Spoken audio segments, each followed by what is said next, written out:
If you miss a live session, you can go back at any time to watch on demand. Go to Watch Replays and click on the session that you want to view.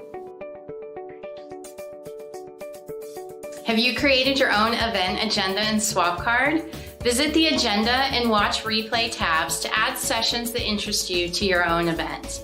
You can go back to My Event to revisit any bookmarked sessions, sponsors, and items. We want to make sure that you're connecting with our industry-leading sponsors. You can interact with them by visiting the Booths in the Sponsor tab. You can also bookmark sponsors or add items to your event to view later. Sponsors have uploaded extra materials for attendees. Make sure to visit sponsors that interest you to chat with one of their team members or save documents for later. We have dedicated meeting slots set up for break times between sessions. Continue the discussion by requesting meetings from others in the SwapCard platform. Schedule a meeting with another attendee or a sponsor by visiting their page. The panelists and speakers will be addressing your questions live during the stream. During the stream, use the question tab to ask your questions early in the presentation. Go to the Poll tab to answer polls that will be discussed during the live stream. If you need help navigating SwapCard, please reach out to our team by mentioning @Parks Associates in the chat box or by contacting one of our team members via our company page.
Hello, everyone, and welcome to Parks Associates Connected Health Summit.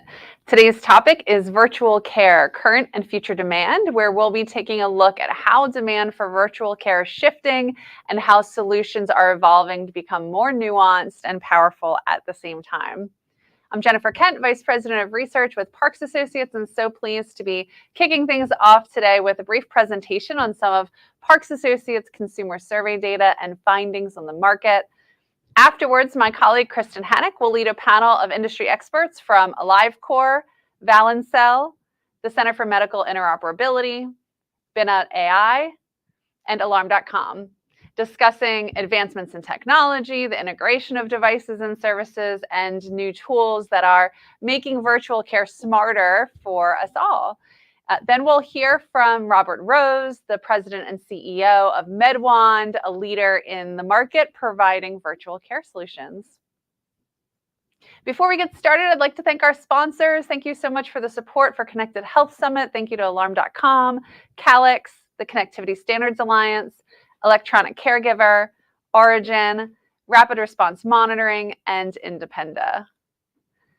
And thank you to all of our speakers who are speaking with us today, those who have spoken at prior virtual Connected Health Summit sessions this year, and who are going to be speaking at our in-person Connected Health Summit coming up in May. We appreciate you all and the expertise that you share with us and your learnings and your leadership in the market.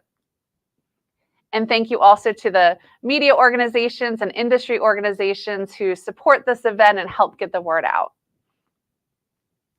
So today we'll be discussing what consumer demand for virtual care looks like today, as well as the role of devices and device data to empower patient care. There's really a variety of use cases for virtual care into the home, and we'll look more closely at two leading use cases, remote patient monitoring and senior care, and then also talk about how the next wave of innovation will bring us more intelligent solutions. So Parks Associates research finds that telehealth is now a normal avenue of care for the majority of US consumers. So on the chart on the left here, you can see that the real radical change that has happened in the healthcare market, driven, of course, by the COVID-19 pandemic and the resulting pressures on facilities and staff. Telehealth use certainly has radically and exponentially grown from where it was just a few short years ago.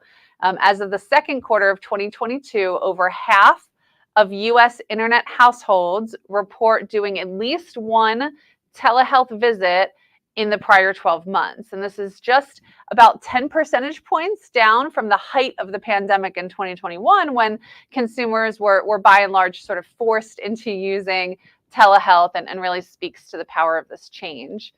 And in addition to virtual and remote visits, we've seen enormous interest and adoption of services and solutions that fill in the gaps in remote care. Devices and solutions that support remotely monitoring patients' chronic conditions, or that allow care providers to remotely diagnose a patient, or even the advent of hospital-at-home solutions, providing that hospital-level acute care in the home.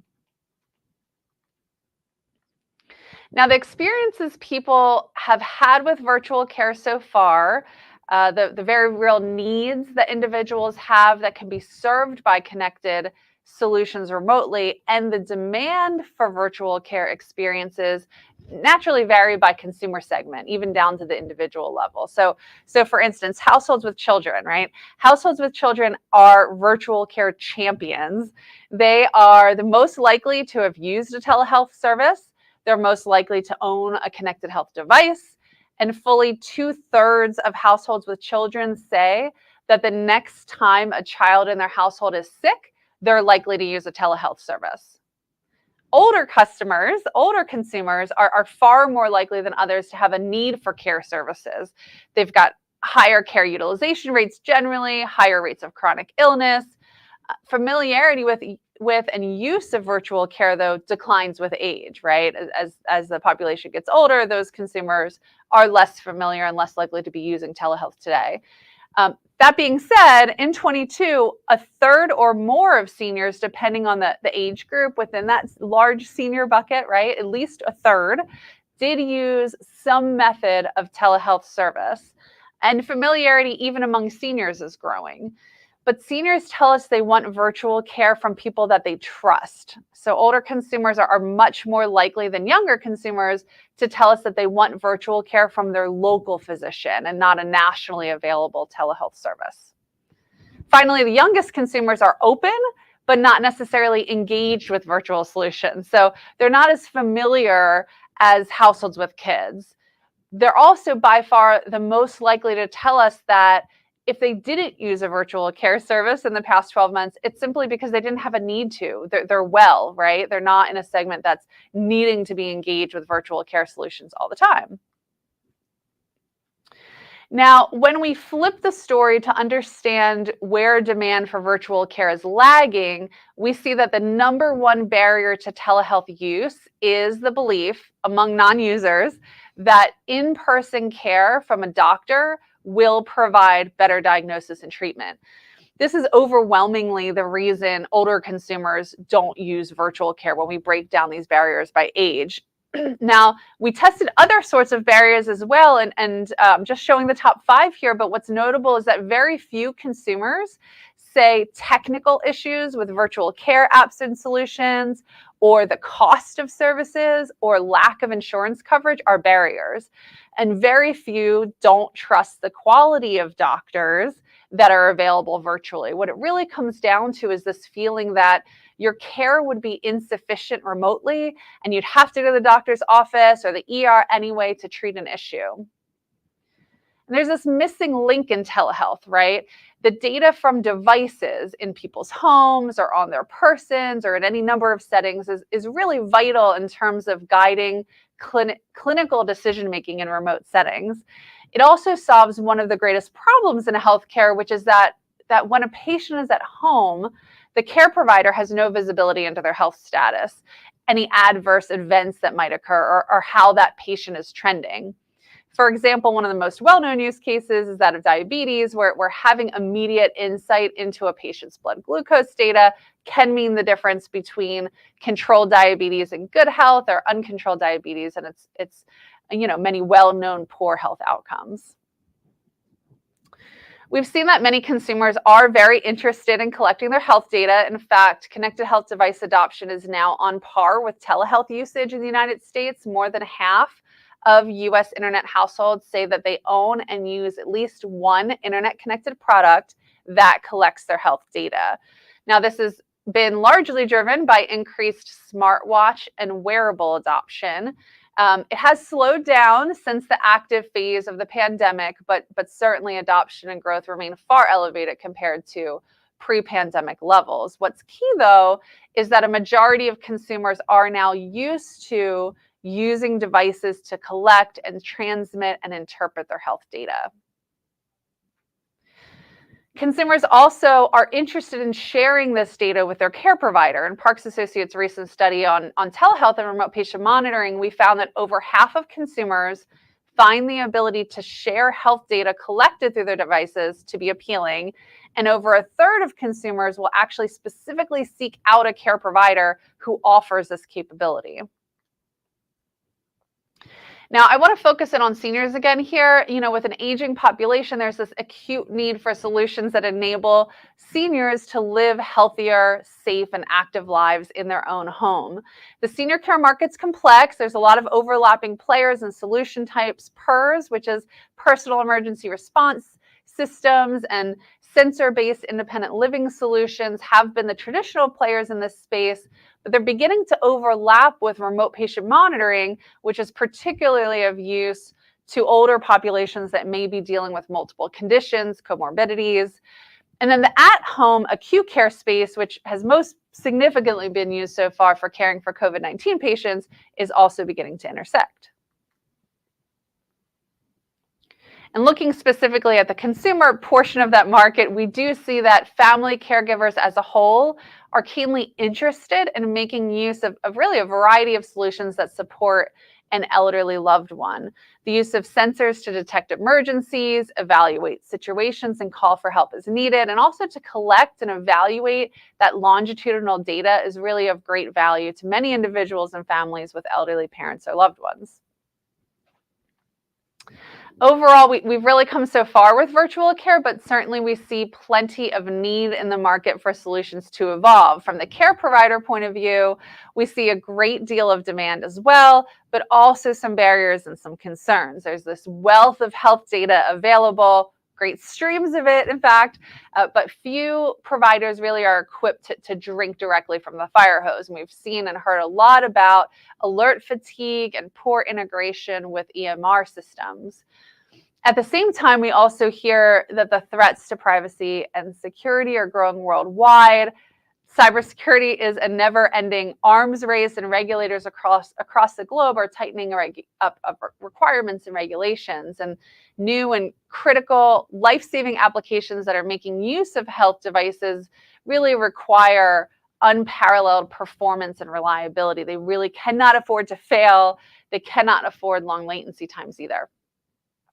There's also so much opportunity to truly address individual needs with an individual care plan, but one that also really requires taking in so many data points across multiple care providers, multiple data streams even, and with the uptake of connected health solutions at home, perhaps multiple different virtual solutions that need to be coordinated. So there's a lot of opportunity there, a lot of work to do, and I'm very excited to hear how our panelists are addressing these issues.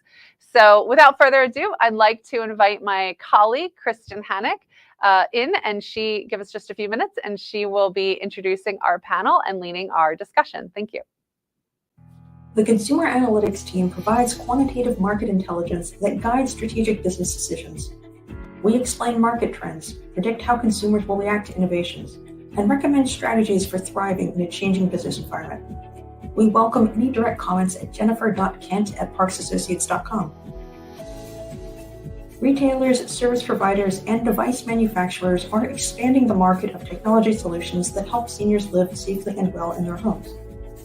Our new research, Senior Living Technology for Safety and Independence, analyzes the existing and anticipated independent living needs among people ages 65 and older, as well as their family caregivers. It explores seniors' use of technology, attitudes towards and use of PERS and telehealth solutions, and tests interest and likelihood to buy selected solutions and services, including those enabled by smart home technologies and products. Key questions addressed include the following.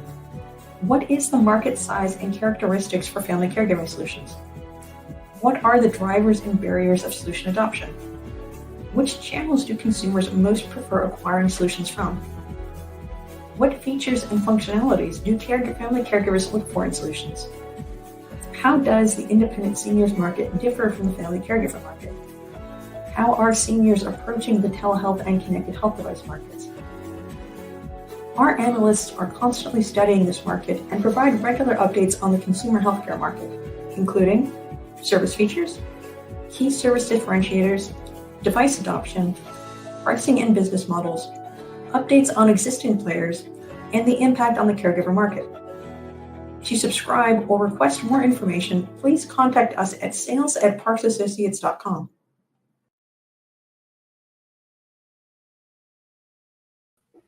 Thank you so much, Jennifer, for that view of the market and of trends. To discuss some of these subjects and the topic of virtual care, sensors, AI, and data, we have a great lineup of panelists here today. So very much looking forward to hearing from all of you and also hearing from the audience as well. As a reminder, before we get started, we do have on the right of your screen a panel for submitting questions that we will be circling back to during the last 10 minutes or so of this panel discussion. Okay. But yes, first up, let me introduce Dr. David Albert, a founder and CMO of AliveCor. Dr. Albert, can you take the next few minutes or so to tell us a little bit about yourself and about your company? Yeah, on this panel, I'm the old man of this panel as a grandfather. And I've also been in medical technology as a physician and a scientist for 40 years. So my last company was a company called Data Critical. I sold to GE Healthcare in 2001. And for 4 years, I was the chief clinical scientist of GE Cardiology. And today, AliveCor is a leading company in digital health. We introduced the personal ECG device and sold literally many millions of those devices and have 1 million active users around the world, selling in over 42 countries with a dozen FDA 510K clearances and 190 plus peer-reviewed publications. So We are a leader in the personal cardiovascular monitoring space and sell our products both directly to consumers, but also through healthcare providers. So that's kind of an introduction as to who I am and who AliveCor is. Yeah, so really living at that intersection of kind of the consumer health market and the kind of the medical industry as well. That's correct. I just spent 3 days at the Mayo Clinic, which is a partner, full disclosure, also an investor, as is GE Healthcare, Omron, and Qualcomm are all investors in AliveCor. And, we bridge the gap between purely a consumer business and a direct to medical enterprise business. We do both. And so that's kind of a hybrid solution. Yeah, very, very happy to have you here with us today, and very much looking forward to hear what you have to say about some of these topics. Next, we have Mark Felice, VP of Business Development and Licensing at Valencell. Mark, can you tell us a little bit about yourself and about Valencell? Yeah, absolutely. Thank you, Kristen. It's a pleasure to be here. Mark Felice. I head up Business Development and Technology Licensing for Valencell. So Valencell is a fairly interesting company that's gone through quite an evolution over the last decade and a half. We got our start as a developer and licensor of biometric sensor technology for wearable devices. So we supplied our technology as an ingredient to device makers, folks building wearable devices, folks building medical devices that didn't want to develop the underlying biometric sensing technology on their own. So you could think of us as an Intel Inside for the wearable and medical devices market. And through that process, we've enabled north of 100 companies, some of the world's largest brands, to bring their wearable devices into the market, shipping millions of units in our history.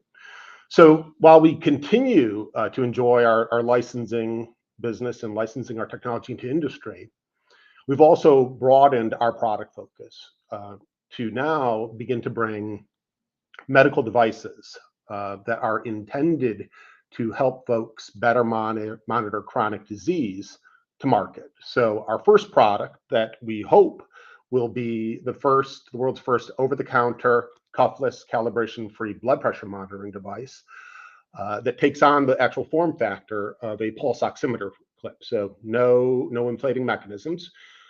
We're hoping to bring that to market this year.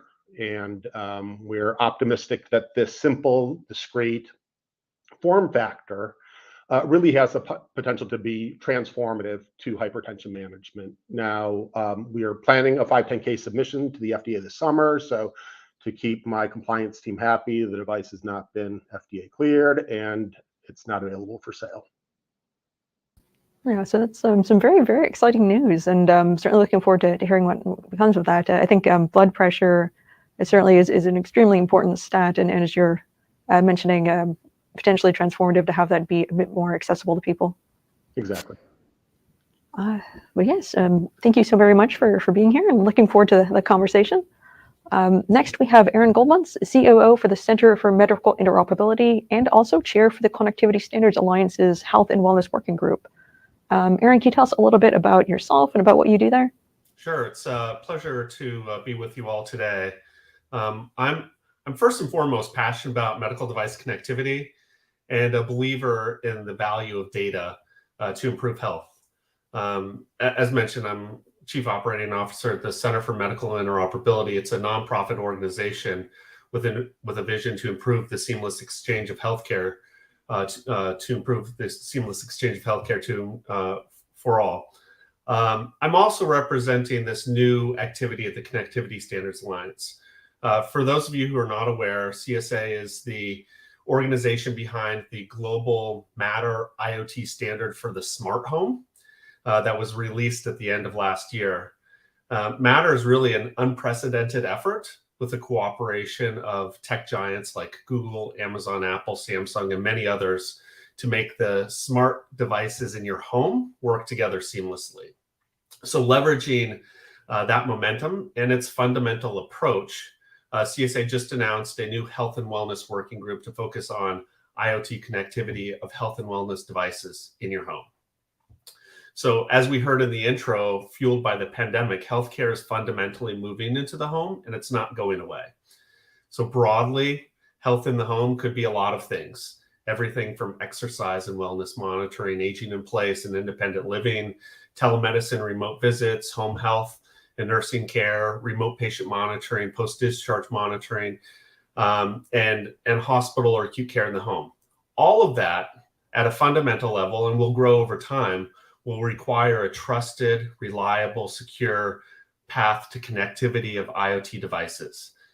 And as we heard, that's kind of the missing link that was described in the introduction. So the intent of this working group is to start with aging in place and independent living and extend to higher acuity use cases over time. We'll define the relevant health data from smart home devices and add medical devices to the smart home ecosystem, as well as enabling a pathway for sharing that data. Much like Matter, we know that this effort will require cooperation and coordination across the industry, so we're actively seeking others to get involved.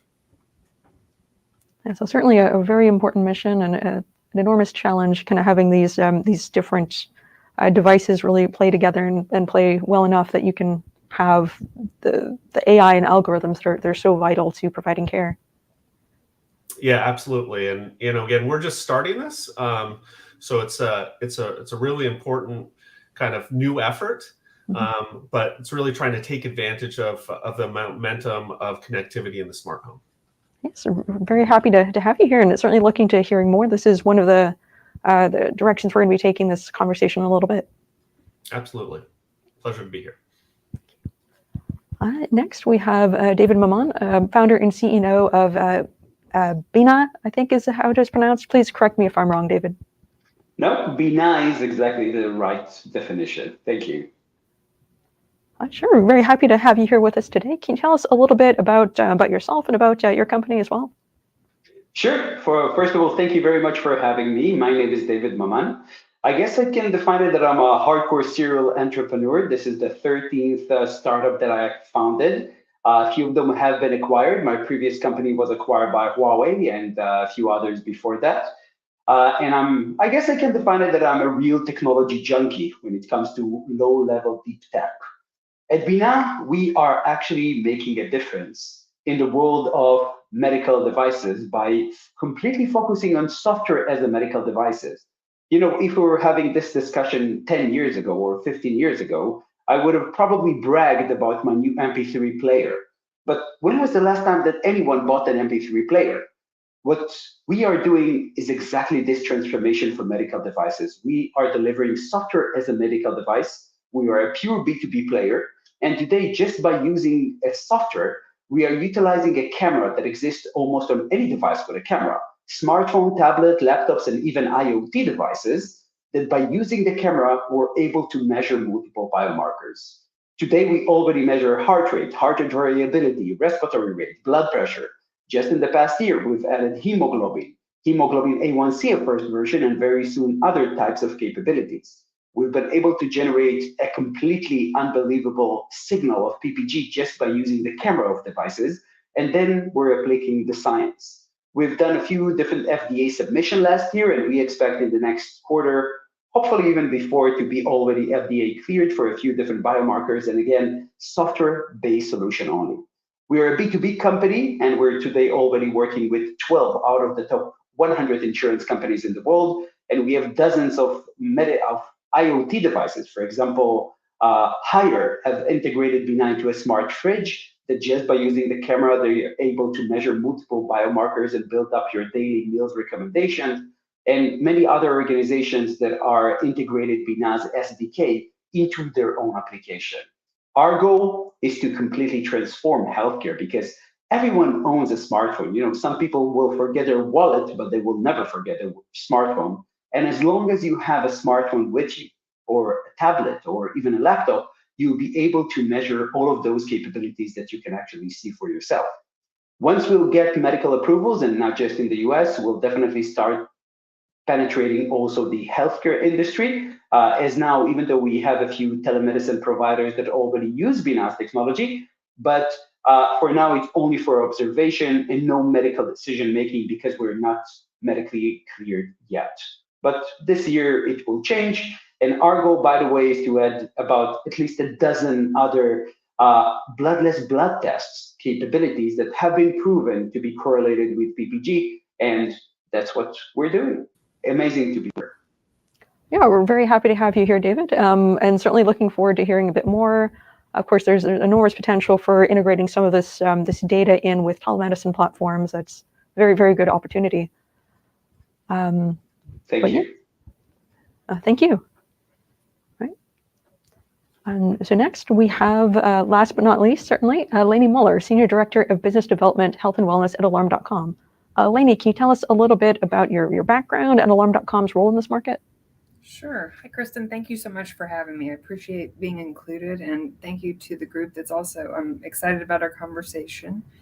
Alarm.com is the largest platform for the smart home, and largely looking at the intelligently connected residents, properties, looking at the commercial experience, and then also most recently looking at how do we best support families. Yeah, I've been with Alarm.com about 13 years, and I've always been in their wellness team that focuses on the very things that we're speaking about today. How do we use technology to better support independent living, connectivity with families, professional response when needed, kind of ranging everywhere from the aging in place experience to senior living communities. And so we have an ecosystem of devices that we work with, and then use our platform to alert and intelligently make sense of this data, and then serve it to the people that can then interact and make change. We've been in the behavioral health space for about a little over a decade. We have camera use cases, we have smart home applications. And so I'm looking forward to better, exploring with this team the intersection of the, biometric data capture along with behavioral health, and where we really can start to see change. I think post-pandemic, we are seeing fairly significant different use cases. Alarm.com, we sell through a dealer channel. So we are not direct to consumer, but I work with all of our healthcare opportunities. And that range has really changed over the past 3 years. So very much appreciate being included and weighing in on sort of this upcoming conversation. So thank you, Kristen. Very happy to have you here with us, Lainey, and very much looking forward to hear what you have to say as well. So certainly Alarm.com, you guys are really at that intersection, watching this transformation that is overtaking the industry. So more and more consumerization going on, more and more ability, I'd say, for the medical industry to actually integrate some of these different data sources and different opportunities. Yeah, no, we're really excited to be here. And I think what Aaron was saying, interestingly, we're starting to see a greater span of use cases from just aging in place, where you're looking at a consumer where they have a family that's struggling to support someone living independently, whether it's after an episode or if it is just, how do we think about the quantified self? How do we get people engaged? What does that look like? And I think, Aaron, to your point, moving from aging in place to a higher level of acuity where you're looking at hospital at home, and I think even Dr. Albert, you touched on this, is where does that data go? How does that become interoperable? How do we affect change? There are certain things that are going to have to happen. And we're seeing people coming to us now looking for solutions and saying, how do I support this? We're seeing reimbursable models and grants and different opportunities where the costs are being underwritten for developmentally disabled populations. And you wouldn't traditionally think of Alarm.com as a platform in the healthcare space, but what we're finding is that there's really a role for all of us, that it's going to be that combination of what goes on in the home, what are the behaviors, how do we ingest this data and keep it secure and private, but then ultimately, how do we start to think about maybe areas that we at Alarm haven't touched that would make sense to partner with, probably you, Mark, or David, or even you, Dr. Albert. How do we tie this experience together where we really can make change? So certainly quite a few different potentials there, quite a few different opportunities. So I'd actually like to maybe dig in a little bit more on the subject as well. And Lainey, you set us up very, very, very beautifully. So we talked a little bit kind of during the introductions about how there has been this big dramatic growth and adoption of consumer products, including consumer health devices, as well as telehealth. On the medical side of things, we've likewise seen this fantastic change with more and more medical providers adopting kind of connected devices, remote patient monitoring solutions, and just being more open towards this use of consumer technologies. Where are we right now in terms of kind of this consumerization of healthcare? What sort of trends are we seeing? Mark, can you tell us maybe a little bit, since Valensal is really living in that world and kind of looking at what's going on there? Yeah, certainly. I think that, again, we've seen the transformation happen, driven by COVID. We're occupying in the healthcare segment. My wife is actually a healthcare attorney, and we've commented that neither of us had been on a telehealth call before COVID, and now it's our preferred and go-to approach for care as much as possible. And so, we're seeing the market evolve. We're seeing things move quickly. We're very much focused on trying to proliferate this technology into the market. We have begin to see some pretty significant movements into the market here. I think with respect to wearables, what we're seeing is, the biggest drivers that we're seeing in care is that wearable devices now are incorporating sensing technology into devices that people already love to wear, that they love to interact with, such as smartwatches, activity bands, rings, earbuds, etc. And we've got the ability now to monitor health metrics passively as people go about their normal activities of daily living. And I think that's incredibly impactful. And we're being able to extract this data without requiring any behavioral changes. And so we think that the promise of these wearable devices as we move forward is that we can seamlessly get access to health data. We can have interventions earlier on, keep people at home instead of in the emergency room. Yeah, so certainly making use of this kind of low friction experience and eliminating one of the major barriers to preventative care, which was actually getting people to make the change and do these things on a regular basis. So lots of potential there. Certainly. Lainey, you talked a little bit about how Alarm.com was doing some of these things with its kind of passive monitoring systems, and then you mentioned a little bit of changes in some of the conversations you guys are having. Can you talk a little bit about the evolution of the market there? Yeah, I'll talk a little bit about the evolution of the market that we're seeing, but also the evolution of Alarm.com. And I think it speaks, Mark, to what you just referred to, is since the pandemic, we've spent the last probably 2 years really looking at what are the key things that do not require additional health sensors, as you would know it, to give you indication of someone's health and wellness. So you can intervene early, you can actually get adoption.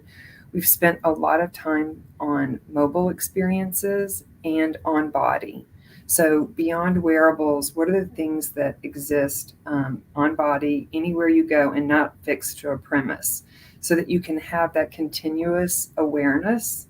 Ambient awareness is what we call the franchise. But how do we ultimately meet consumers in their home so that we can start to get an understanding of their activities of daily living, layer in the right kind of devices as needed so you get the adoption. But then most importantly at Alarm.com, what is the right response? Is it a family member? Does it need to be elevated to a specialized concierge care service? Or even professional monitoring in the security world? I think even taking it a step further, ultimately, what's the engagement around virtual care? I actually changed doctors several weeks ago because they refused to do a telehealth visit with me. And to me, that just seems absurd at this stage of life. So we're seeing if you can meet people before things are broken passively, start to get a key indication of what are the risks that we face, where are their vulnerabilities, not only with the individual, but also with the caregiving sort of backstop. Do we need to add in additional, or augment virtual caregivers at that point? What do they need to look like? It's really changed the profile of our partnerships. We see home care being engaged. We see case managers. We see family caregivers. So it's much more involved than the PERS industry would have been, where it started with just, here's your device. When you fall, we'll reactively get you the kind of help you need. Typically, it's an urgent experience, but we're really looking at how do we ambiently, get involved, start to make a sense of someone's routine, look for anomalies so that we're smarter, that there's no over alerting, and then what's the right interaction. Mm-hmm. Which is certainly a much wider market than it maybe has been in the past, and also a lot of potential for and building on some of these platforms and systems and thinking that has been around for many years and is very well tested, but it just needed that kind of push for wider adoption. Can I jump in? First of all, Lainey, I totally agree with the thought and the approach. I think the other element to that is just the overwhelming amount of data that you might be able to get from non-healthcare devices that are relevant to your health. So if you have a smart home connected ecosystem that has door locks and motion sensors and coming appliances, fridges, stoves, dishwashers and laundry machines, the ability to not use those for just turning on, turning off, moving, whatever, but to look at the trended data can give a lot of insight about an individual's well-being and health, right? So changes in patterns, somebody living at home, early dementia, you can start to see, are they eating on a regular basis just by looking at whether or not they're opening and closing the fridge door or turning on the stove. So those are valuable insights that can come from data that is already in your home and accessible if you just take advantage of it. Well, Aaron, it was fascinating. We actually did an employee market trial on some of our mobile solutions. And immediately from the market, we heard this is ageless. Alarm.com has fairly young employees. We're a technology company at heart, so we've got really young employees. We had people using what we would have thought as caregiving solutions to monitor their friends who were suffering from depression or mental health. Could they see if they actually just got out of bed and went to work, what that looked like? And if not, who needs to know about that? How do we respect their privacy? They're never going to be someone that's going to have a bunch of sensors in their house, but how do we garner that information and then ultimately use it, with the right intent that you could intervene before things are broken and maybe affect change? Absolutely. Certainly quite a few more use cases for some of these technologies than we might have thought in the past. And actually, David, so you talked a little bit about your solution using kind of the smartphone camera, the device that quite a few of us are always have on us at all times, and some of the biomarkers there as well for different solutions. Can you talk a little bit more about that and tell us what you are seeing in terms of kind of value for different companies? So sure. As we're talking consumerization and definitely. So we are not a consumer product. We are a B2B provider, and we sell our SDK to organizations that integrate BNAS technology into their own applications. So what we can see is happening now because we are a spot check.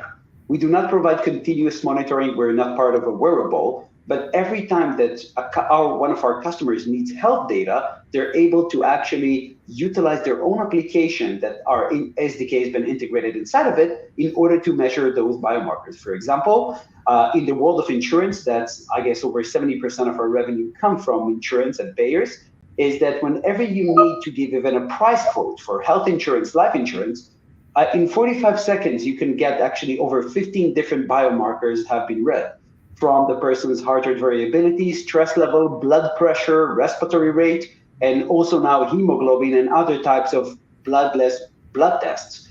And during those 45 seconds, a person just basically can see a specific video on the screen or just look at himself, whatever our customers agrees to and decides to do. And then this data is aggregated into a risk factor, for example.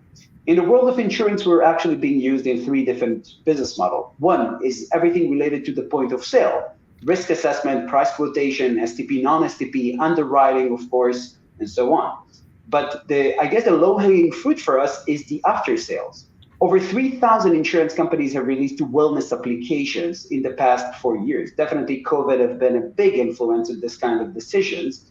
And inside of those kind of wellness applications, you're able to build a completely different user journey. And we've been able to prove in some of the largest insurance companies in the world, and I'm talking about Zurich, I'm talking about Generali in Germany, I'm talking about truly some of the top 50 insurance companies, how an optimized user journey. When it comes to wellness improvement, how you can start with initial screening, move on to actually be able to use it on setting goals, continuous monitoring, and for every day that you wish, you're able actually to have a quick scan and see the improvement. Some biomarkers will not improve on a daily basis, but some will definitely have some sort of a trend that you can monitor. Besides insurance companies that we're truly focused on the point of sale and the after sales, we're also being used by a lot of different wellness providers. Because once a person doesn't need to buy any wearable or any kind of device and have an everyday quick scan, it can truly influence the day-by-day actions that they're taking in order to live a healthier lifestyle. And we are a software-based delivery, as I mentioned, just a pure B2B. So we, by the way, have nothing to do with the user experience or the user journey or what our customers do with the data. We don't see anything. We do not have access to anything. Mm-hmm. But certainly helping to enable some of these kind of new developments we've been talking about, and lots of potential there. So something that has, I think, come up a little bit before is this discussion around how companies are actually getting into the healthcare space, how these lines might be kind of getting blurred between company types and market types. Dr. Elbert, you really specialize in this area as well. So taking a look at what exactly is needed for companies to operate in both these spaces and successfully. Can you tell us, I guess, a little bit about kind of that? Mark and David have talked about going to the FDA. And going to the FDA is more than just making a submission for a 510K. They have all kinds of rules about quality systems. It's a very complex interaction that you have to have on an ongoing basis. Now, I know Aaron from when he was in the medical device industry at a company called Guidant that makes pacemakers and defibrillators. So he understands this area too. What I would tell you is you can be a consumer-facing product, but if you're delivering a medical solution, you're going to be in the purview of the FDA. And, that just requires a different level of thinking. And I think both David and Mark would tell you it's not a simple process. And by the way, globally, there are a series. We have 44 countries, and many of them have their own regulatory framework, own regulatory agencies. So if you're going to be a medical device provider, and medical device can be software as a medical device, like David's. Software as a medical device. We've made several of those submissions and gained 510Ks. You're still considered a medical device, and therefore you have to follow these international rules. And I would just tell you, it adds burden to a startup because it adds complexity. You have to interact with bureaucracies, and there are rules. And now the FDA has taken on something you mentioned, cybersecurity. Everybody's very concerned that your software as a medical device, your hardware as a medical device can be hacked and the performance be impacted. And so all of these considerations are now, under the purview of the regulators. And I think those people who want to get into this area have to really understand that or find people who do. So certainly, David, if I may, thank you for acknowledging our journey as a company that's actively neck deep in this transition from consumer to healthcare. It's arduous, it's terrifying at times. For us, I think the regulatory side of the business retooling and transformation, it's been massive. And just getting quality systems into place, major challenges. So our current product development started well over 5 years ago. We've been in the pre-submission process with the FDA for about 2 years. That's just a lifetime in the consumer space. And so appreciate the acknowledgement and the understanding. And this, I think, does represent one of the big challenges for the consumer wearable folks to be participating in the healthcare segment. I completely agree, Dr. Albert, about that. We started this process over 2 years ago, and just the process to be ISO 13485 audited and certified that we had already for over a year, and all the e-quality management systems that are in place. And I think that's over 30% overhead for us as a startup company, that everything have to be documented, everything have to be audited. And this 30%, I won't say it almost killed us, because we knew what we were getting in, and I found an amazing VP Regulatory and Quality Management, and our Chief Medical Officer have definitely made sure that we are aware where we're heading to. So 30% overhead easily in order to get to this path. So certainly critical to know what you're getting into beforehand. Yeah. I would like to bring up one other subject that hasn't come up, but I'm chomping at the bit here. Eleni at alarm.com, alarm business, whether it's an intrusion alarm or whether it's a PERS alarm, is an emergency response system. And emergency response meaning calling 911, having an operator call it, I've fallen, I can't get up. We've all heard the notion. In healthcare, there are emergencies. But bottom line is, you were talking about passive monitoring. The incredible data stream that can be generated, where does it go? I can tell you that healthcare providers don't want it. They're overburdened as it is. And remember, you mentioned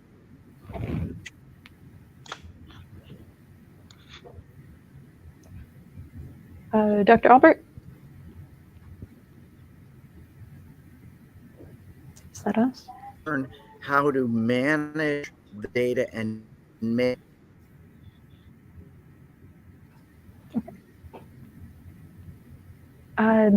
Dr. Albert, I think your connection might that be... needs to be managed, who want to be managed at home, want to be. So I think we've got to learn, the promise of ChatGPT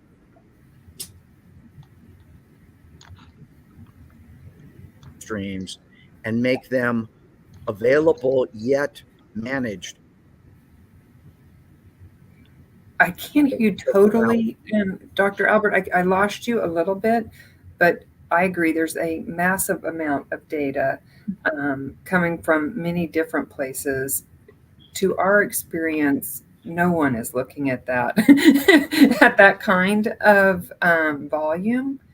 And so really where we try to add our value is, how do we ultimately accept the data that's coming in, figure out how do we intelligently make sense of it, alert around anomalies rather than everything. So you're looking at exceptions. And granted, I would say our data is a little bit different than how you would think about, say, something like Mark or perhaps a true medical device is coming in. But typically in the healthcare space, we are being asked to share that data either real time around urgent alerts and or reporting, depending on how they want to ingest that data, that then typically has a whole element to it with a healthcare partner that typically is working with Epic or Cerner or one of these types of partners. So I think there's a lot to be said about, Aaron, what you're doing around interoperability, because I think there's a lot of work to be done there. And I missed a little bit about what you said, Dr. Albert. So if I'm not answering exactly what you're asking, I know that was some of the stuff that you had wanted to raise when we had our pre-call. Well, I can just tell you the medical tsunami of data.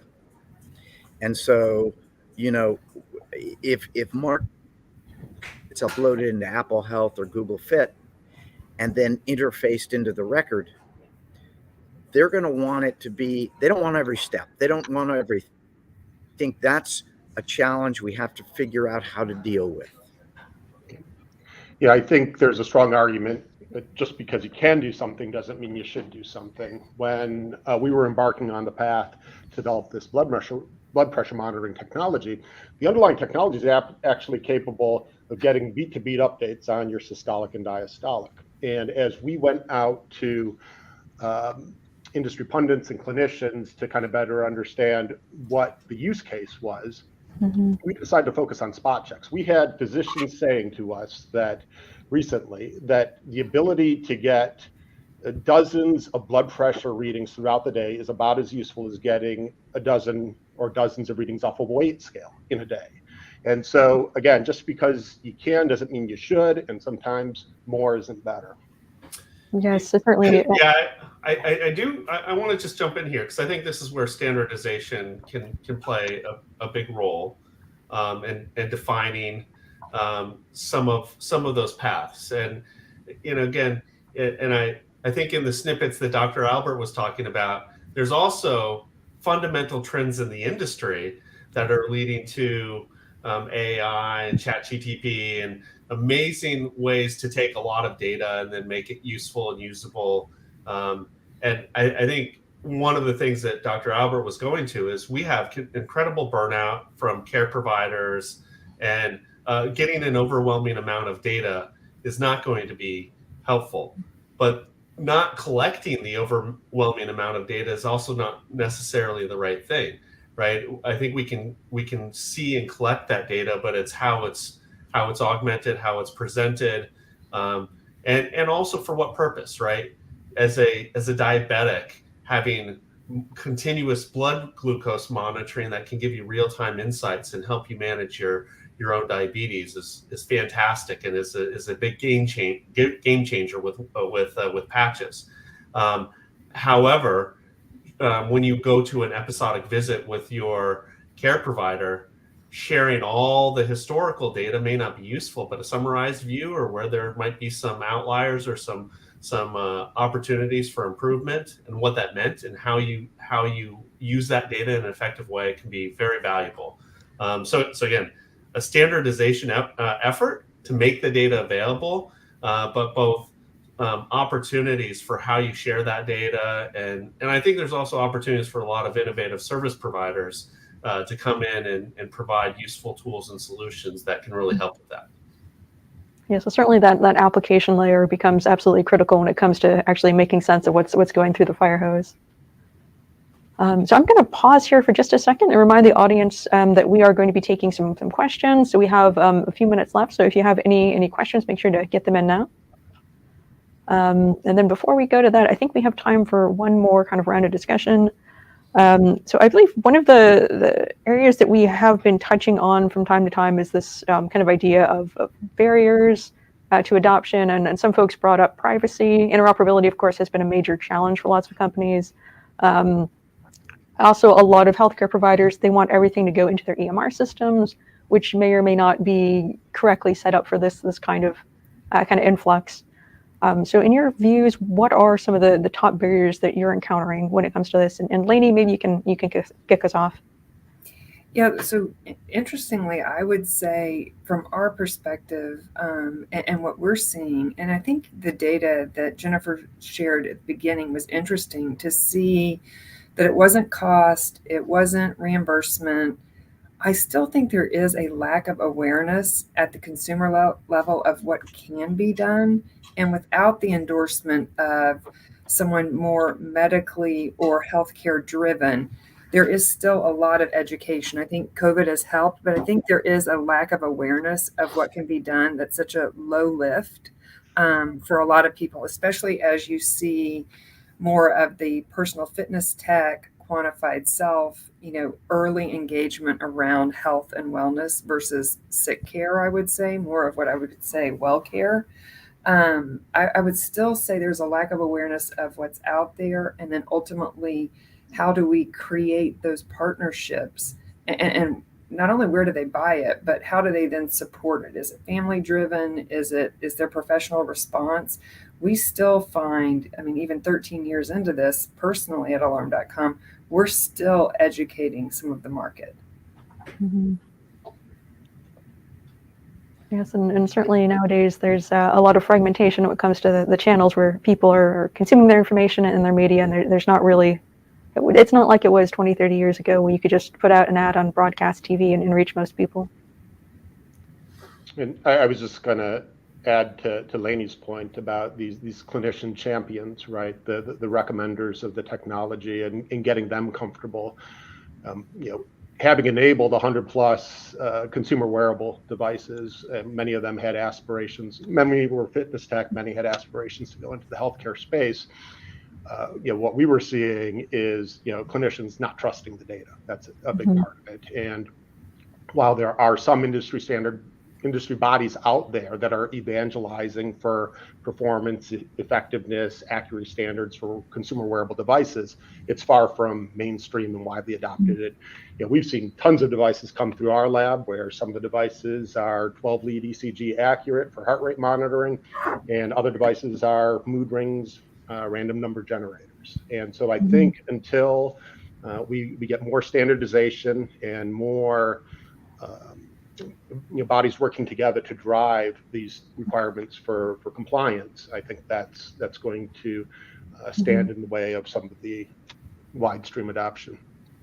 I think what you said there just highlight kind of trust and also a path to scalability in that capacity, which is again why we're excited about leveraging the Matter approach for the smart home, because I think you can really take advantage of the scalability, but it's really necessary to layer in that trust piece, because when you're sharing data, whether it's with a loved one or family member or back to the care provider, it's something that needs to be trusted. You have to trust the communication path.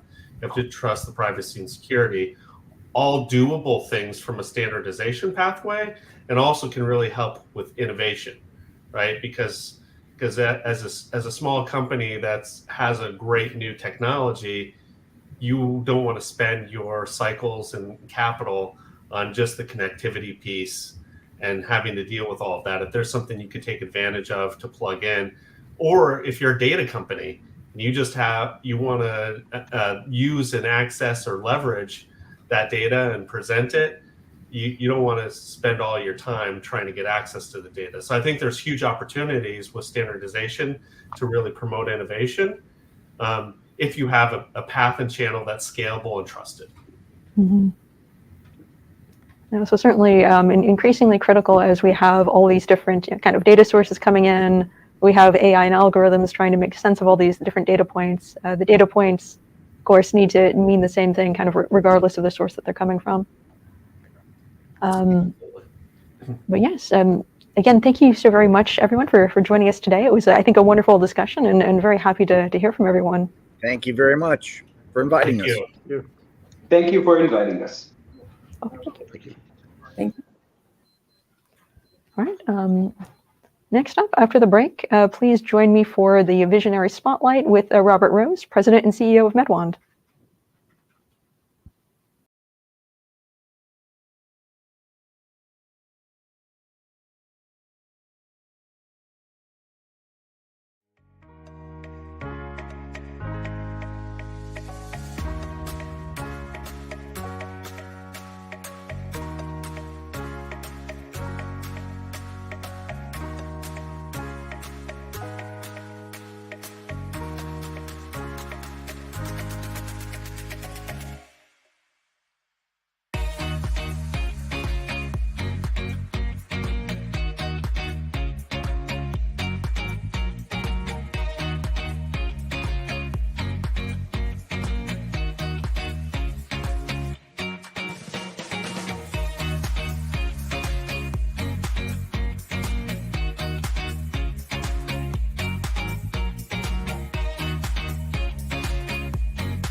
Wonderful, fantastic discussion.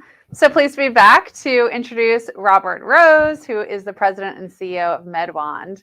Bob has over 30 years executive experience, beginning his career in medical equipment manufacturing, and has held leadership positions with Toshiba America, Tandy Corporation, CompUSA, Wiley Systems, among others. Bob founded Cipher Scientific and MedWand to help make the world a better, healthier, and more exciting place to live. Bob, thanks so much for joining us today. Thank you. I'm Bob Rose, President and CEO of MedWand Solutions.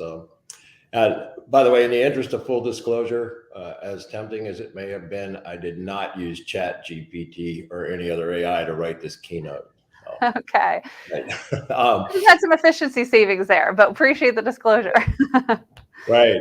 We'll as Jennifer said, I got my start in healthcare straight out of college as a production control manager for Hittman Medical Systems in Columbia, Maryland. And we built EEG systems that still used inkwells for the pens and Holter monitors that recorded on cassette tape. And if you remember the Chamber of Horrors electroconvulsive therapy device that was showcased on One Flew Over the Cuckoo's Nest, we built that too. But since then, I've worked my way up through the C-suite with several Fortune 500 companies like Hughes, Avacom, Tandy, CompUSA, Wiley Systems, SystemX, and others. I built businesses and business units from scratch, executed turnarounds, and participated in some very interesting and successful startups, including MedWand and also a few that were, well, not so much. But today, 40 years later, EEGs use thermal pens, Holter monitors record on flash drives instead of cassettes, and electroconvulsive therapy is still used over 100,000 times per year at psychiatric hospitals around the world. You know, you would think that we would have done better by now, but this talk's supposed to be about connected health, and although the slow pace of change in our industry is certainly relevant, let's start by trying to define what connected health is. I think the most complete and extensive definition of connected health was given by a pair of Irish academics named B.M. Caulfield and S.C. Donnelly about 10 years ago. They stated that connected health encompasses terms such as wireless, digital, electronic, mobile, and telehealth, and refers to a conceptual model for health management where devices, services, or interventions are designed around a patient's need and health-related data is shared in such a way that a patient can receive care in the most proactive and efficient manner possible. You've certainly heard a lot in the last panel about the data integrity. All stakeholders in the process are connected by means of timely sharing and presentation of accurate and pertinent information regarding patient status through smarter use of data, devices, communication platforms, and people. It's kind of a holy grail statement, and it's complicated. Let me advance my slide here. These two guys went on to write in the excuse me, in the Oxford Journal of Medicine almost 10 years ago that as a society, we have to reimagine our health and social care models to meet the challenge of an aging population with greater levels of chronic disease. The digital revolution offers us the potential to leverage technological innovations to develop proactive connected health and social care models that are built around the patient's needs to facilitate efficient management of wellness and health throughout their lifespan. However, efforts to utilize technological innovations for this purpose have not been universally successful to date, indicating that technology itself is only part of the problem. To truly achieve connected, technology-enabled health and a social care model, we need to overcome some key challenges. First, we need to optimize the process of sensing data from end users in the home and community such that monitoring protocols are built around the person and designed with respect to their needs to provide for accurate and reliable harvesting of target data. We then need to gather and mine large data sets from the home and community to analyze the complex relationships between home and community acquired data and health status. Today, we refer to this as social determinants of health, right? Only then we can begin to design, implement, and evaluate new models of care that leverage technology platforms. In meeting this challenge, we can leverage technology to transform the way in which we promote and manage wellness and health throughout the lifespan. That was written 10 years ago. So let's take a look at how far we've come since Caulfield and Donnelly wrote that article in May of 2013. In fact, let's go all the way back 147 years to March 10th, 1876, when Alexander Graham Bell made the first phone call. And he said, "Mr. Watson, come here, I want to see you." Unless you believe the movie version where Don Amici, who was playing Bell, spilled acid on himself and made the call accidentally, it's a bit of a stretch to call that the first telemedicine call, but the use of the telephone to provide a telemedicine conduit between a patient and a doctor did not fundamentally change from that first call over 100 years later. In 1994, the first commercially available webcam became available for the Apple Macintosh. It was called a QuickCam. It was black and white, and it connected through the serial port. Today, a webcam is color, connects through a USB port, and 30 years since the webcam became available, it's still not a diagnostic device and can collect no meaningful medical or vitals data, with a little bit of exception now.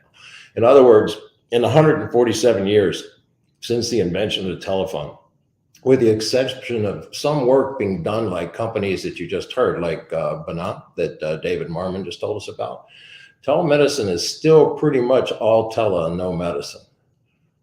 Without the ability to collect real-time, accurate, and meaningful vitals data, a telemedicine call, even with the addition of a webcam, has to be limited to take 2 aspirin or put the lime into coconut and call me in the morning.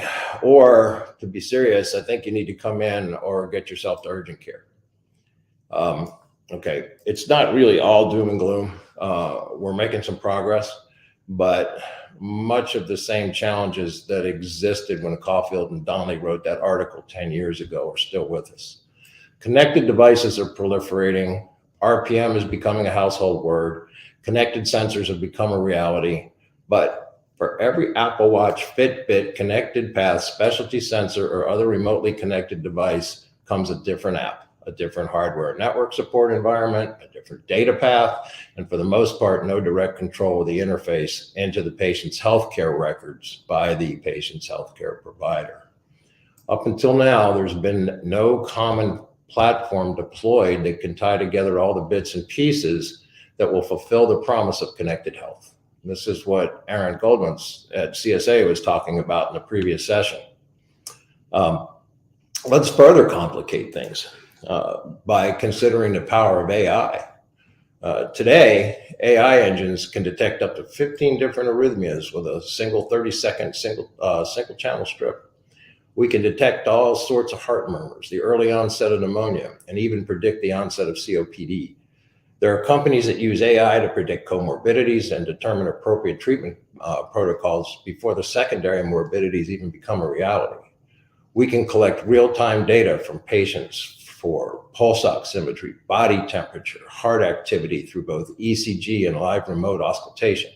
We can auscultate lung and bowel sounds, take blood pressure, blood glucose, lung function readings through spirometry, weight, and body mass, and even take a real live ultrasound all through connected health devices. It's just amazing. It's exciting stuff.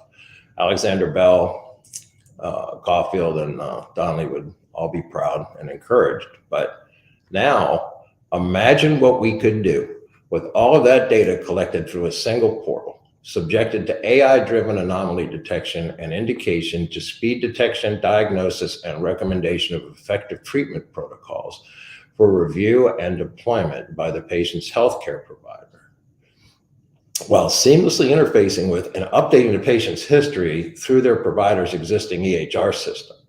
Remember, I said that until now, this holy grail of common platform that we can tie together all the bits and pieces to fulfill the promise of connected health didn't exist, right? Well, after 147 years of phone calls, multiple viral pandemics, including the last one, 30 years of web chats, and the sale of countless disconnected remote monitoring devices, that platform has finally come to life, and the next phase of connected health is about to take hold. This is where you're going to get to learn about MedWand and the MedWand ecosystem and some of the exciting programs that we're bringing to life with partners like AT&T, Oracle, Hewlett-Packard, Mass General, and others. Just about a year after Caulfield and Donnelly wrote that article, I sat down with a primary care doctor in Las Vegas to discuss an idea that he had for a new product. His sister had called him from Chicago with an upper respiratory infection and was asking for his help. He attempted to auscultate her lungs with their cell phones, and of course that didn't work out real well. His idea was for a handheld device that would enable a doctor to take basic vitals over the internet. I owned a contract engineering firm at the time, Cypher Scientific, that specialized in the development of medical and computer technologies. And I thought it was a great idea. So we launched MedWand. And in our second year of development, we won the Health 2.0 event in San Jose with a rough prototype. We actually examined a patient in California from the stage in San Jose. But we really hit our stride in 2017 with more significant investment and the availability of some new science that didn't even exist when we started the project. We filed our FDA pre-sub in late 2019, right before the pandemic shut down the world. And we all know how COVID-19 propelled awareness and the usage of telemedicine years into the future. And it stuck too, even though it was still, for the most part, all tele and no medicine. It also kept us from completing our clinical trials for over a year, but we persevered and we received our final FDA 510(k) clearance late last year. The device we created fits comfortably in one hand. It weighs about 6 ounces, and it contains an array of clinical quality sensors, as you see on the slide, including a pulse oximeter, a powerful 4K camera with attachments for use as an otoscope, a dermatoscope. You can use a tongue depressor, examine your mouth and throat, and even use a special attachment to create a wound scope with special filters and illumination to detect wound bacteria. It also contains an IR thermometer to detect and record core body temperature, a digital stethoscope with filters for heart, lung, and bowel sounds, and an ECG, all unified and connected through the cloud. It's also clinically accurate data that a healthcare professional can trust. And during this COVID-induced delay, we had the time to not only perfect the device, but to build an entire ecosystem around it that far exceeds the original design intent. Yes, a doctor or other healthcare professional can examine a patient anywhere in the world, from anywhere else in the world, which is remarkable. But now it can also be placed in the hands of an on-site extender, like a home visiting nurse or a nurse making rounds in a skilled nursing facility, which can bring in a remotely located consulting physician at the touch of a single button. It can be used in a hospital at home setting or go home with a patient for monitoring and frequent examination post-acute care. It can even be used in a store and forward configuration by high acuity patients. But MedWand is much more than just MedWand. It's really a common platform, the one we've all been missing, that so many of these companies you heard from today are working on too. The MedWand system can ingest multiple sensor data at the patient's location through a single app, including blood pressure, glucometry, spirometry, weight and BMI, ECG, and even live ultrasound. If it can connect via Bluetooth, then we can read the stack, we can include it in our data set. All that flows through a connected cloud infrastructure where we can layer in multiple AI engines to instantly alert the attending healthcare professional to potential anomalies, provide trend analysis, and even recommend treatment protocols to the supervising physician. All of this can be accomplished with single logins through any compatible EHR system with a remote doctor using any browser and any care provider or patient using the MedWand system on site. We have even designed software that enables a single healthcare worker to monitor up to 1,200 remotely located patients simultaneously in real time. We can set upper and lower control limits to alert the command center operator when a patient goes outside predetermined morbidity-specific boundaries for each sensor in use, as prescribed by the supervising healthcare provider. Imagine the impact that we will have on helping ease the shortage of qualified healthcare workers when a single monitoring healthcare worker can be watching 1,200 patients in 1,200 separate locations all at once. Everything, everywhere, all at once. With all this information in one place, we can turn healthcare delivery on its head. This is why we created the Urban Rural Healthcare Alliance with AT&T, Oracle, and Hewlett-Packard. This is a hub and spoke concept with heavy reliance on connected care. Let's take the example of a known cardiac patient located in a rural setting, more than half an hour from the nearest community healthcare facility. Today, what happens when a patient's having chest pains? He or she calls their doctor or some telehealth line. The healthcare person at the other end of the phone has very limited choices. Even with a webcam, what if it's just gas? We can't take that chance. So we tell the patient to get someone to take him to the nearest urgent care or ER. We might even dispatch an ambulance, helicopter, or EMT team for closer examination for transport. Even if it is just gas, this becomes a protracted and expensive exercise. Even more so if they go to the ER. With the right home-based set of sensors and real-time connectivity to a healthcare professional, the potential unnecessary trip and expenses just might be avoided. I'd like to close by telling you a couple of personal stories surrounding this technology. When we first brought MedOne's ECG to life in the lab, I had to be the first one to try it. Right? I put my thumbs on the sensors and my ECG trace appeared on the screen. And, it was magical. It also didn't look right. The intervals between my heartbeats were not regular. It turned out I was throwing PVCs and didn't even know it. Premature ventricular contractions. I went to a cardiologist and was successfully treated, but I'm not exaggerating when I say that the first life of MedOne probably saved was my own. The second story doesn't have such a happy ending, but it has a big lesson. Last year, in the spring, my father-in-law had a massive stroke. He was transported to the ER and placed in ICU. As soon as he was hooked up to the ECG, it started flashing an AFib warning. He had undetected AFib, as do about 700,000 other Americans. And of the 800,000 or so Americans who will have a stroke this year, about 20% of them will be caused by undetected AFib. So 160,000 people will have a stroke this year, just here in the United States, as a direct result of a condition that is completely detectable by a remote patient monitoring device or through a real-time exam with a device like MedOne, or a LabCorp, coupled with an already available FDA-approved AI engine. We could save 30,000 lives per year and 130,000 others and their families from having to live through a debilitating and expensive stroke experience, just here in the US, with a simple remote periodic screening program. This is just one example of the power and potential of connected health. By the way, my father-in-law did not survive. I don't need to tell you about the impact on cost and manpower something like this can have. And it's not only a single example. You've heard over the past hour on our panel some of the great work going on.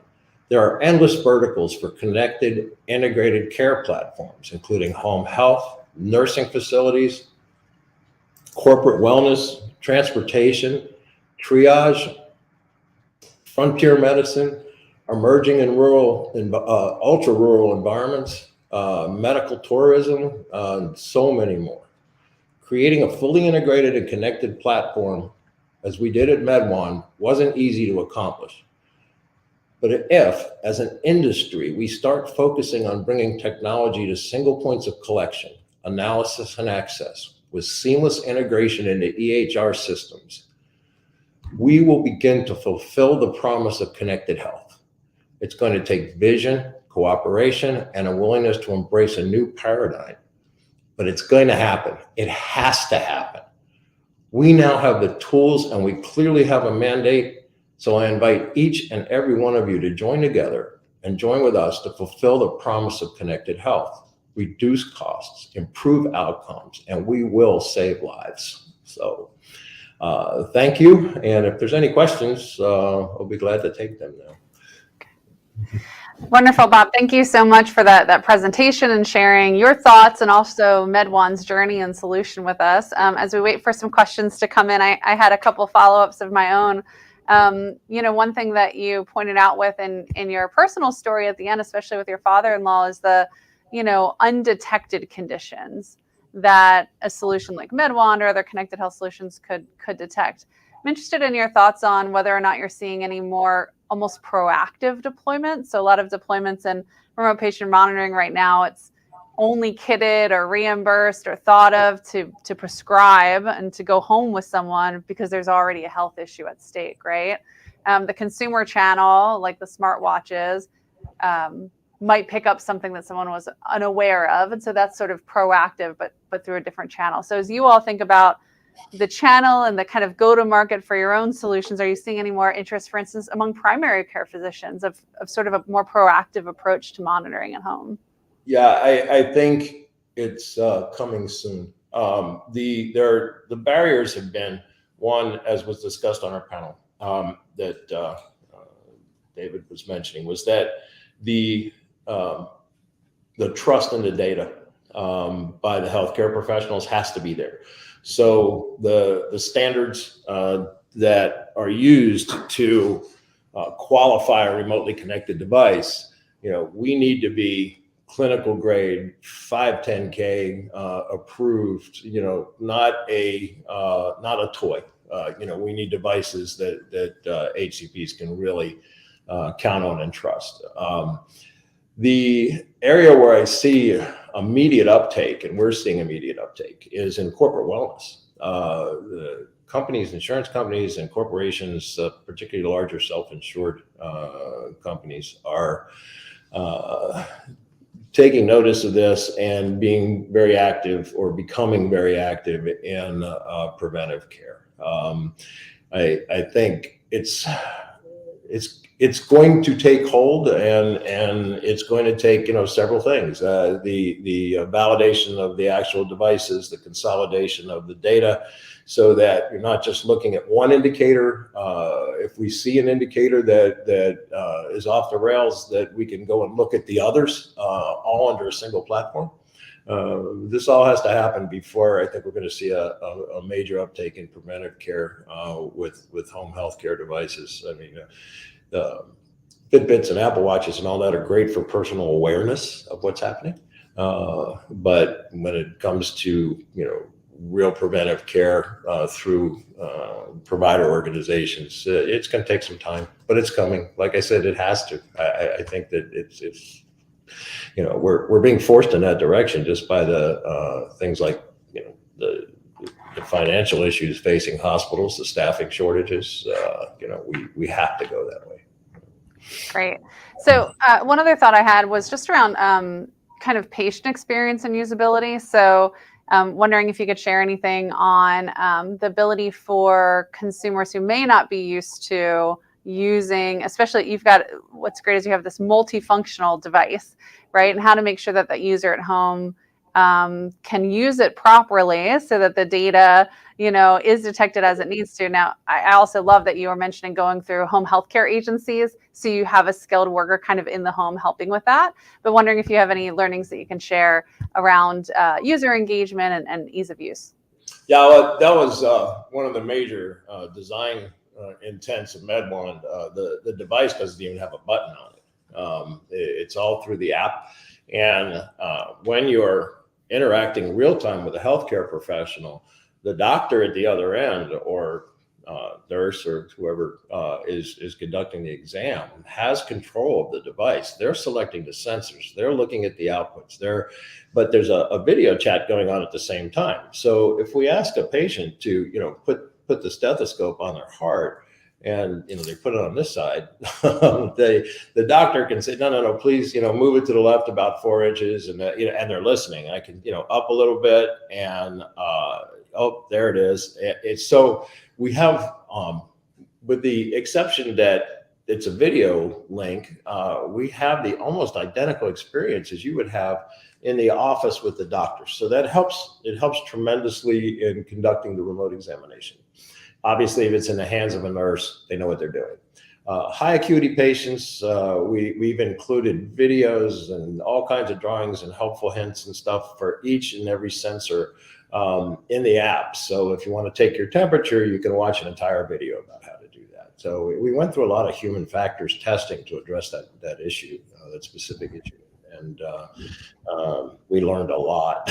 So, with various demographics and tried to build in the to foolproof that problem. Obviously, it doesn't work for everybody, but for the large majority, it does. Great. We have one more question here, and then we'll let you go. So, this is actually great for those who might just be getting into the business, whether that means from tech coming into healthcare or healthcare going over to tech. What was something that you wish you knew before starting MedWand? Oh gosh, how long it would take the FDA.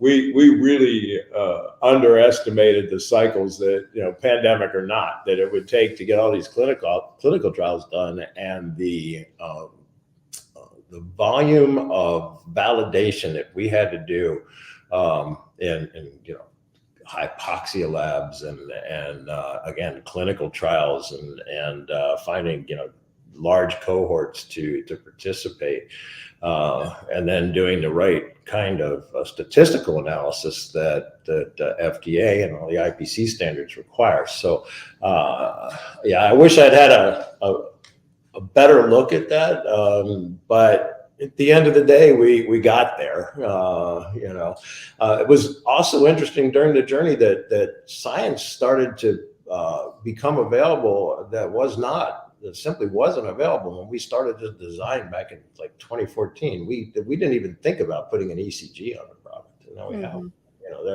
There's and it continues. Look at Balance Cell. We've looked at their optical blood pressure. I want that on MedWand as soon as I can get it.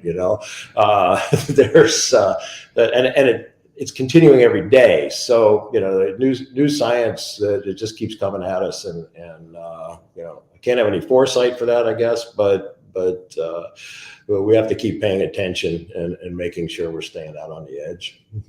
Well, so this is related, but just to really wrap up, another question very similar is, did your vision for MedWand ever shift over the years, or did you have to pivot as telehealth has grown? The market's changed so much over the past couple of years. Oh gosh, yeah. We started out to build a device that a doctor could use to examine a patient remotely over the internet. And one of my associates, who's now our CTO, said to me about 5 years ago, he said, by the time we get to market with this, we're going to be a software company that just happens to build some hardware.